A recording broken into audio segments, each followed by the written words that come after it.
अस्सलाम वालेकुम। मलेशिया में ट्रेन स्टेशन का टिकट निकाले ऑनलाइन ना। टिकट निकालने का तरीका मैं आपको सिखाता हूँ। ये देखिए, इसमें मारना है इंग्लिश पे चले जाना है। यहाँ से परचेज टिकट ओनली करना है। उसके बाद जहाँ पर भी आपको जाना है, लेकिन मुझे सुन के पता नहीं जाना है, ठीक है। रिटर्न भी ले सकते हो आप, सिंगल भी ले सकते हो ना। मैं अभी सिंगल पे जा रहा हूँ। तो एक टिकट लेनी है, 2 लेनी है, 3 लेनी है, 4 लेनी है, 5 लेनी है, 6 लेनी है, ठीक है। तो इसमें से आप जितने भी ले सकते हो ना।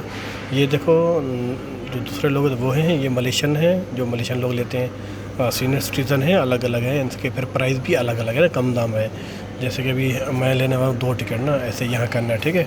यहाँ मार के आप लोगों ने जो भी मैं टचन को इस्तेमाल करता हूँ, तो वीज़ा कार्ड कोई भी इस्तेमाल कर सकते हो। टचन को निकाल के ये मारना है और यहाँ से 2 टिकटें मैंने अभी निकाल ली हैं। मैंने आप लोगों को सिर्फ तरीका दिखाया ना इसका।